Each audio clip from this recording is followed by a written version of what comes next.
Hello, you wonderful people, and welcome to another episode of Crime Centric. This being a show where I talk about crime dramas that I watch. For today's episode, I'm going to talk about the latest episode of City on a Hill. A lot of really interesting things went down in this episode, so let's break it down. So obviously, DeCourcy is back in Boston, and both him and Siobhan have a lot kind of on their shoulders. Obviously, DeCourcy just lost his dad, and now he's immediately back to work. Where Picho was telling him, I was like, oh, you shouldn't do that. You need to kind of take time off. But it's that thing of you rather distract yourself with work, especially because he kind of plays into what his dad said to him. And they even said it in the intro where his when they were recapping the previous episode, where his dad was like, right, you're not gonna get rid of all of Boston's sins. The fact of the matter is that you're trying, though, is you would rather work on that than kind of face yourself. Like, what are you running from? You know? And now it's like, right, he's diving deep into work to avoid, his pain. I mean, everyone has their coping mechanisms for dealing with stuff, And so maybe it gave DeCourcy a lot to think about, because it's like, right, I never really got the chance to really know my dad. Me and my dad never really connected. Yeah, we had this moment here and there, but it's like there's just so much time wasted. You never know when life is going to blindside you and hit you with that right hook, and all that time wasted, never getting to know him, not getting to say everything you wanted to say, been robbed of that opportunity to be by his side. Like, you wanted him to keep fighting, you wanted him to be here longer, but having to, I think there's always going to be some regret on you. Like, I wish I would have been able to convince him to keep fighting. I wish I could have convinced him to let me be by his side when he died. I think all that culminating is just like, there's just a swell of emotions. And that's me putting a lot into it. I could be reading way more into it, but I feel like there's just so much that DeCourcy's feeling all at once. And Siobhan ends up being in that same situation as well, because she even talks about it later. It's like, DeCourcy would rather walk around a cemetery than actually talk to me. It's like, he won't open up to me. I'm like, we're supposed to be here for each other. We're supposed to be each other's rock. That's marriage. Like, we are there to make it so neither one of us has to shoulder any burdens on our own. That's kind of the whole point, right? And so Siobhan learns in this episode, sadly, she finds out that someone she knew, who used to be her best friend, Lulu, ended up dying in a car accident. And it's like, Lulu had me as her emergency contact and stuff. And it's like, I know her parents died a while back, but she's like, me and Lulu haven't talked in 15 years. And now it's up to her, because Lulu didn't have much family left. And it's like, it's up to her to kind of hold the funeral services and stuff like that. And it's for her, and I love that analogy she used later on when she's talking to DeCourcy about, it's like, my mom gets me this yoga plate all the time. It's like, I used to like it a lot, but she still stocks the refrigerator with it year after year. And it's like, even to this day, and it's like, well, what if everything I do for Lulu is just me getting Yoplait for her? It's like, it's something, I'm basing this on who I knew. 15 years, people are completely different people. It's like, I didn't know her at all. We had lost touch. And that was something that was kind of implemented, not implemented, but kind of creeped in by being like, well, why is that? That question started coming up, because even DeCourcy was like, oh, did you have a falling out? And even her mom was like, you said that she had an issue with you because of the way you dressed, but she always felt like there was something more to it. And Siobhan ended up finding a letter from Lulu, and because obviously she was going through we're still getting medical bills 4 months later, which is, I think that's just a small little I got to put in a little commentary there about how it's months later you're still getting bills for stuff, makes you I won't get into it, but nevertheless, the whole point was when she went off by herself with the letter, I was under the assumption Lulu reached out to you, but I'm like, well, the letter got here with the bills, so I mean, I guess it's depends on how often you check your mail, but I'm like, could it have been a situation of she reached out to you but you didn't reach out, sadly, and you got a letter too late, but then she starts crying, and that's what I assumed. And then she finally opens up to her mom. I did not expect that. The moment she was talking about it, at first I was like, it's a suicide. It was a suicide, wasn't it? And it's like, yeah, but it turns out it was a suicide out of guilt, because apparently what happened 15 years ago, her and Lulu were drunk, and Lulu was driving, and they were coming back from a party. Because at first I was like, when she was referencing the terrible night, I was like, oh, please don't tell me something obviously your mind goes to the worst places, and you're just like, it was a sexual assault thing, wasn't it? But it's like, no, it was a hit and run. Lulu was driving, they hit someone and they ran. And that's what this is all about. Like, she's like, me and Lulu stopped being friends because we couldn't even look at each other because we were sick with regret of what we did.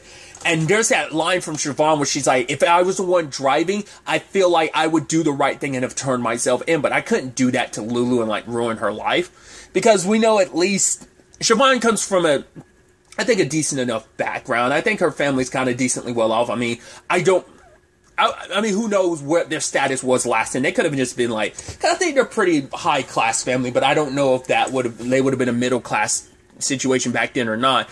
I don't know if they're like her mom and would have had the power and position that she does now to kind of make that go under the rug. But she says that line I thought was interesting, where it's like, I thought if it was me, I would have done the right thing, but I didn't want to ruin Lulu's life. And that's where we get into that rub of it all, I think, is that complicated human nature. Not just self-preservation for ourselves, but people we care about, too. That it's like, I'm not saying it's excusable for a hit and run, but there's a part of your brain that won't just be like going self-preservation mode. No, I gotta protect myself. I think we all want to believe we do the right thing. And I think that's an interesting conversation of just that human instinct to be like, I gotta protect myself. It's like, people, we can be selfish. We just want to look out for ourselves no matter how bad we've done something. And her mom is chewing her out, being like, how could you do that? How could you not tell me? I mean, you did this thing. And she's like, and for her, it's like, how could you have lived your life for the past 15 years? Not like, like, how could you? And she's like, Siobhan's like, I buried it. And it's like, but she's like, how could you? It's like, I'm not going to, get on Siobhan for that, because plenty of people bury shit, like the most traumatic stuff. Like, whether you've done something, whether something's been done to you, everyone buries shit, like, for their own respective reasons. And Siobhan's like, no matter how much you want to, like, say I'm bad, like, I feel 10 times worse than anything that you could potentially say, And, it's still a sucky situation. Not only did the guy, was it Taylor Malcolm, he didn't die, he was paralyzed, because they ended up finding out he's married, has 2 kids, and they hit him and ran, and the guilt just got to Lulu all these years. They find out later that he had died this year, and her mom suggests that probably might be the thing that finally sent Lulu over the edge. Like, the guilt's been eating her away. She's just been able to live her life, probably burying it too. Siobhan hadn't heard about it, and even Siobhan's like, even hearing her mom, she's like, even hearing you say his name makes me want to die. It's just like, she's like trying to do the right thing. She's like, what should I do? Should I reach out to the family? But it's like, her mom's like, and what would that do? Yeah, like, they'll finally have someone to target their anger towards, but the fact is, you would be doing that to alleviate your own guilt, not bring them any peace. It won't do them any good. So she's just suggesting, like, right, talk to DeCourcy. It's like, yeah, but he's got his own stuff to deal with. So she's like, but that's my point. The fact of the matter is, you've both been lost. You both know sorrow. I mean, they've gone through so much. She lost her dad. He lost his dad. They both lost a baby. Now she's carrying this whole Lulu and Taylor Malcolm situation too. Because she was saying, like, I know what you're thinking, Mom. If I had did what I did if I had told the truth back then, and maybe Lulu would have gotten in trouble, but at least she'd still be alive today. It's like, her mom wasn't saying that. Maybe her mom wasn't even thinking it, but the fact is that she said it makes it seem like Siobhan was potentially thinking, because she was that immediately the moment she read that letter, it was all going through her head. And the sad thing too, I mean, at least from what we saw, I mean, I think it plays into the fact that Lulu didn't have much family, as at her funeral there weren't many people there, and that whole thing got DeCourcy thinking about his family circumstances, especially once again because he's deep diving on a case where a guy, Curtis, is being accused of killing a cop, but his public defender, which that's the thing, he's got a public defender. He doesn't have like a lawyer who's dedicating lawyers all kind of have their own respective clients and stuff like that, but a paid lawyer will dedicate more time to you, can dedicate more time to you, whereas a public defender represents so many people. That's also a public defender is good because you don't have the money to get your own lawyer, but the problem is they have so many other clients, you're just like on a checklist. Not saying all public defenders will look at you like that or anything. Like, this guy was even like, I have 184 clients to look after. Like, this guy's lucky I even remember his name. Like, you're trying to make him seem, because DeCourcy was saying like, oh, you didn't cross-examine like a witness and stuff like that. He was like, I was so busy trying to, represent Curtis's character, showing that he's a good person and stuff. DeCourcy's basically ripping the public defender apart, being like, yo, you did a shitty job, what you were doing. Like, any lawyer would know to do this and do that to kind of handle this case better. But he's like, don't chew me out. I've got to balance so much. It's easy for you to come in and be like, oh, you did this and did this wrong. Like, I'm just trying to do my best juggling all these different clients. So, once again, nothing against public defenders, but it's just like, it's just the way that is. So it's like, you would want a lawyer to, like, dedicate their time, like, solely to you, you know. I don't know if you can even pay for exclusivity, because I'm sure, like, any lawyer that you pay for still has other clients as well, too. That's just how that works. But at least, like, if you're paying for a lawyer, there's probably, like, other people who divvy up, like, jobs and stuff. So, either way, DeCourcy is looking into Curtis saying, like, right, some of the cops are dirty, which obviously DeCourcy's ready to jump on that topic, because it's like, oh, dirty cops, like, that's my avenue, that's my range. So he went to talk to Kaysen about it, but Kaysen's wife kind of wants him out of, like, the muck. It's like, right, everything with Rick and the whole thing with Russ, it's like, she just wants him out of that. I mean, you were just fighting Rick last episode. You're going to take a bat to him. And the last thing she wants to do is get him in the crosshair of some dirty cops. It's like, oh, I already got to deal with the Rick situation or fallout from that. Last thing I want you to do is invest. Because even Chris is like, yo, I don't know if I want to make a career out of busting cops. I mean, you know, based on any show you watch, IA is seen as, like, the most deplorable thing. Like, oh, like, someone finding out, like, oh, your child or whatever, like, you're, like, someone in the family could be like, oh, I'm a cop, and you went and worked with IA. Their job is to arrest cops, take down good cops. You know, it kind of gets into that territory. So Kaysen's like, yeah, I pretty much already have people hating me. If I, like, turn into a cop busting other cops, people are gonna, like, they're already gunning for me. They're gonna gun for me even harder. But Kaysen still wanted to help out because he wants to clean, like, it's like, right, like a dirty cop like Rick is kind of getting away, you know, and because they're trying to take down, what was home dude's name? Is it Tony or something like that? The guy who killed Anton. You know, it's like, right, we're trying to clean the system, and so Kaysen is helping out. But then Rick's up there running his mouth, threatening. It's like, oh, yeah, your old lady has to come and pick you up from work and stuff, yada, yada, yada. His wife telling him not to do anything, he's not worth it. But it's like, yeah, that just makes Rick feel like he got the upper win on you. That, like, oh, yeah, listen to your, like, owner. Like, oh, she's calling you home, you know, type of thing. So then Rick makes that analogy to the movie The Informer, and it's like, oh, yeah, like, I mean, I'm sure that could be in direct correlation with Russ, or it could be in direct correlation with Kaysen, either way. But you could tell it pissed Kaysen off, to the point Rick caught a bullet later. I was almost expecting the guy who was shaking down was going to, like, hey, man, I got it, and then shoot him or kill him or something. But it's like, nah, someone rode up on him in the rain. I'm assuming we're going to do this thing where it's like, it was Kaysen the entire time, but it's going to be like, no, it can't be Kaysen, it's too obvious, so you're going to think, like, it can't be him, and even the case, as the episodes progress, you're going to be like, no way, it isn't him, like, obviously, he's got an alibi, so on and so forth, right? They'll probably, like, kind of set it up that way, and then at the end of the season, you'll find out, no, he's actually the one that killed Rick. Like, it might be that type of situation. I'm sure Rick pissed off a lot of people. A lot of people had motive to probably kill him.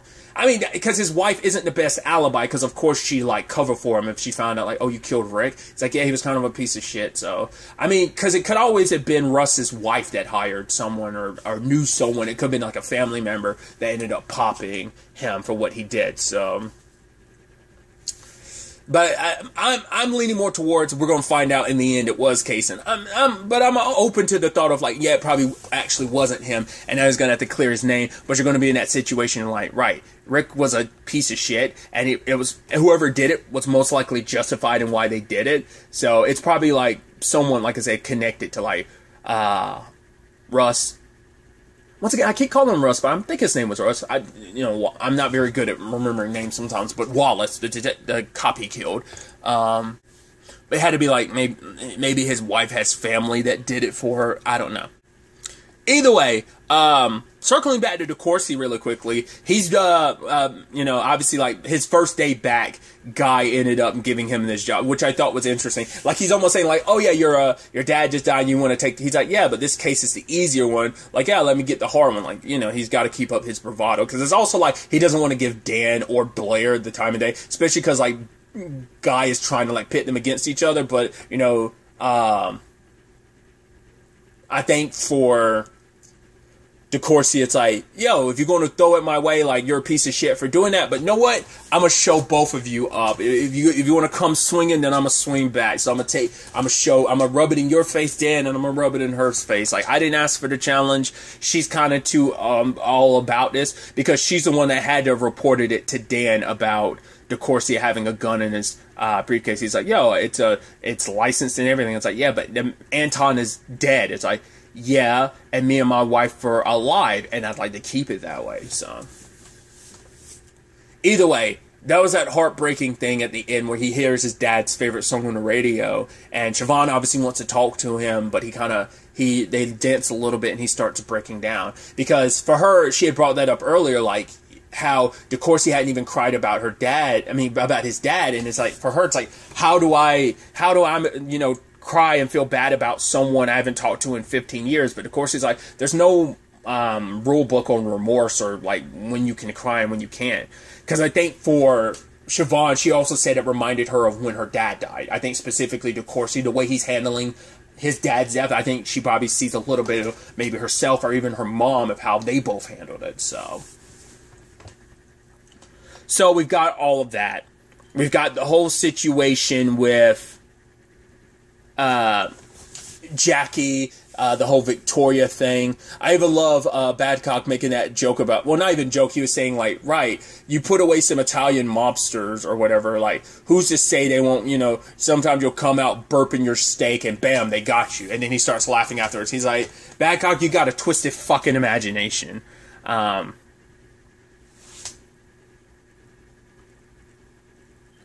But Victoria is getting shipped off to London, which she was like, yo, you shipped me off to London? I'm going to go to the police. And they're like, with what? Your speculations? And she's basically like, fuck you, Dad, and fuck you, Letitia. Like, fuck everything, and fuck all of you and your leotard, your yoga ball or whatever. It's just like, yeah, fuck all of you. And they're threatening me like, oh, like, did you take your medication? Because anything she said, they would throw that out immediately to use that against her. Like, oh, you're not taking your meds. My daughter's not thinking straight. He is the guy that has a lot of powerful connections because of his connection to the FBI. And he still shakes a lot of those hands and his power and position. So he'd be able to turn things against her easily. And Victoria's like, my dad, we both know my dad had something to do with Dominique killing herself, that she wasn't there alone, and it's like, we both know it, do something about it. And Jackie can read the tea leaves in this situation. He can see the signs for what it is.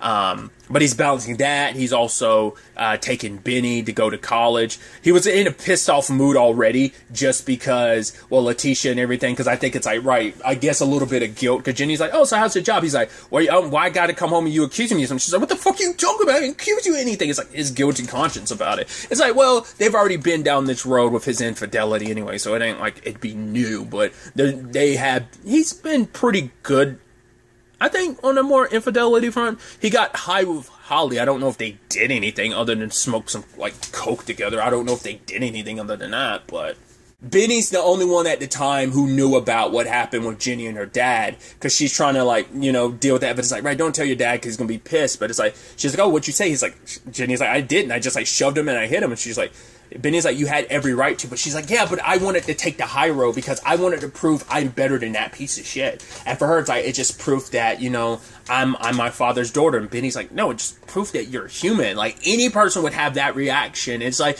it's easy to be like, oh, I'm going to take the high ground, but when it's tough. When that piece of shit was in front of you, you had every right to hit him after everything he's done, And so Jackie ended up finding out later on because a guy called him up, and apparently her father's pressing charges against her and stuff now. And obviously he blows up at her like, why did you do this? And at first he was like, oh, Sue wasn't it? She's the one that did this. It's like, no, it's like, oh, fucking Father Doyle. He didn't appreciate it. Because now it's like, I told you to let sleeping dogs lie, but you couldn't do that, could you? It's like, well, what do you want me to do? She's like, you want me to stay in here like a princess in a castle, do nothing, say nothing? You just want me to just, and I'm just, she needed closure. She feels she has the right for closure, because if she doesn't get it now, when her father dies, like, everything left unsaid will be left unsaid, and she has to kind of carry that with her, and she doesn't want that. She wants him to kind of have to answer for what he did, But for Jackie, it's like, this is a headache. Now you're getting potentially a lawyer involved, you know. And it's so sad because all this is happening after they had their, like, goodbye with Benny. And I love him being like, you know what, when I left, I left a cold house. He's like, I had a bag. My dad was God nowhere. Fuck him. I wasn't going to wait around for him because fuck him. My mom was passed out on the couch. Fuck him. You know, and he's like, so I won't say this and that, or you're the fucking wind beneath my wings and I love you. And I'm like, oh, that's super sweet. He's like, if you want all that shit said to you, go up there and find your mother. And she's like, I love you too, Dad. And I love with Faust, it's like a lady walks up and she's like, condom? And then he's just like, and Jackie's looking at him. He's just like, I was like, what are you going to do, Faust? He takes it. I was like, bold move. Bold move. And then Jackie looks at him like, you didn't just fucking, are you fucking stupid? Did you just fucking take that in front of me?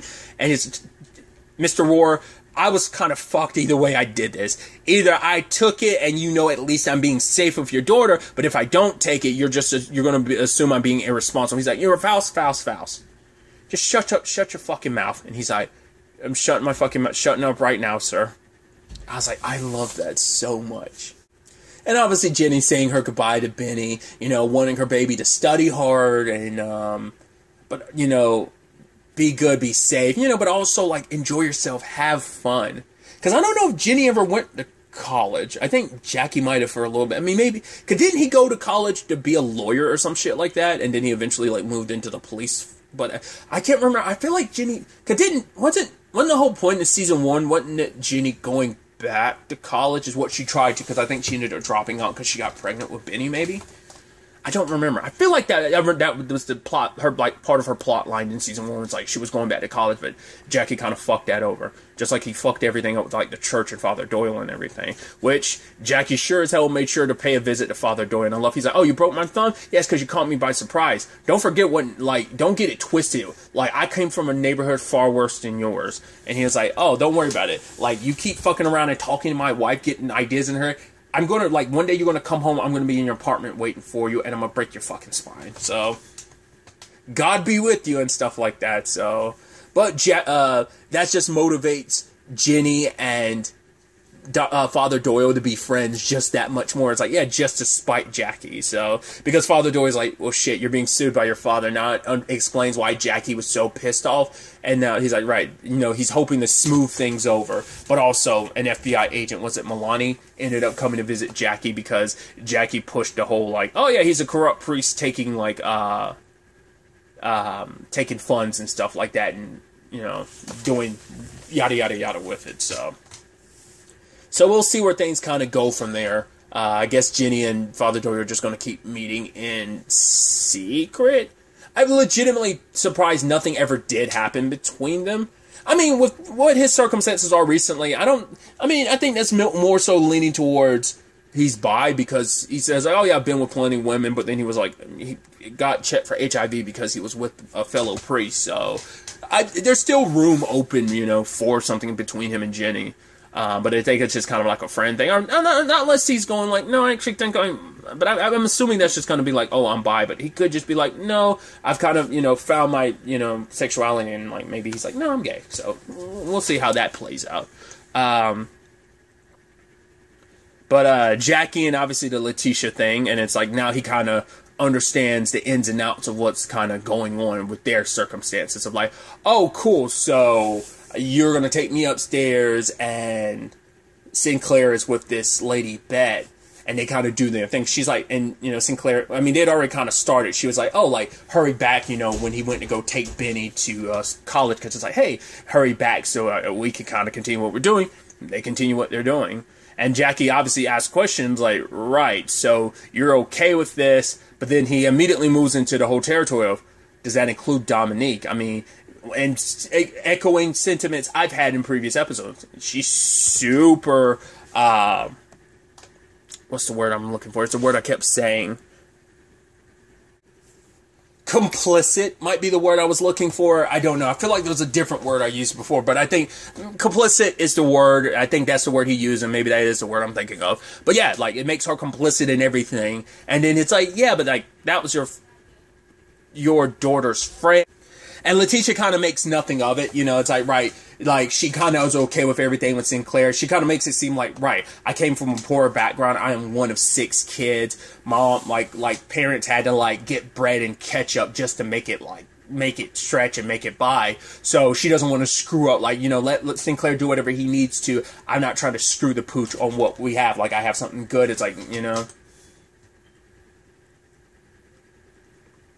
But it still doesn't sit well with Jackie. Kind of like, yeah, but he kind of, you know, but, you know, it's like, right, but it's like, you don't, yeah, Dominique, yeah, like, something happened, but it's like, yeah, she might have overdosed, but that doesn't make my husband, culpable for that, essentially, you know? So she's kind of like, you don't work for the FBI anymore, so stop, you don't have to even worry about investigating, you work for us. And I'm like, that's where you kind of get into that. I mean, well, it's already, I was about to say, you guys, when you get icky, it's like, no, it's been icky from the beginning, but it's like, yeah, kind of making him realize, like, oh, no, it's kind of, know your place, Jackie, don't question, don't ask stuff too much, don't investigate, don't listen to what Victoria has to say. It's like, well, it's not even, like, just what Victoria's saying, it's like, it's what's fucking going on in front of my eyes. And in the moment he leaves the room, he sees Bet, the lady who came in who wanted to be, like, an FBI agent, and, like, the way, what's his face, Sinclair, like, is touching her and dragging her, like, kind of, like, leading her back in the room. He could tell that she's out of it. Jackie doesn't do anything, doesn't say anything, because he doesn't want to lose the job, but also it's like, yeah, he's known to look the other fucking way with certain things, but the problem is, how long can he look away before, eventually it will get to him, but the problem is, this is, the thing Sinclair and them don't know is, these circumstances of what he's doing, it's something that's close to Jackie's heart. Because, like, the fact is that Dominique overdose, like, that hits a sore spot because, obviously, everything with Benny. But the thing is also, like, him drugging and raping these women. Because, let's not mince words. He's drugging and raping these women. Didn't mince words in the first episode, not going to mince them here. And, you know, what happened to Benny? Benny was beat up and raped. So, like, obviously that's going to be a trigger for Jackie, and it's like, he's going to have that separation for now, but eventually he won't be able to, because it's like, right, these are people's daughters. It's like, you made sure, you went and killed Roach, the motherfucker that, like, did that to Benny, you know, and it's like, any parent would under those circumstances, so he kind of lets it go now. He's just kind of looking the other way, but eventually, like, that's the thing. Jackie can be the biggest piece of shit, but there is still a good guy in there. I mean, you're still a piece of shit because you're looking the other way, knowing how fucked up that is. There are the pieces there, like, you already know, like, okay, like, maybe he wasn't in the room with Dominique when she, like, because he's probably thinking, like, trying to make it seem like more, they're trying to make it seem more like, hey, they hooked up and she kind of regretted it. It's like, no, she was drugged. She was passed out when he, like, had sex with her. Not even have, when he raped her. So it's like, so it's all in the ball's in Jackie's corner, and this moment it's sad. Like, you know, like, I think based on the trailer, he will eventually turn on Sinclair, but the question is, what's going to be the final straw that's going to break this camel's back, essentially. We'll ultimately have to wait and see where all of this ends up taking us going forward into the next episode. But really, that's all I want to talk about. Till the next time we meet, be happy, be safe, live life to the fullest, and enjoy it. Good day, and goodbye.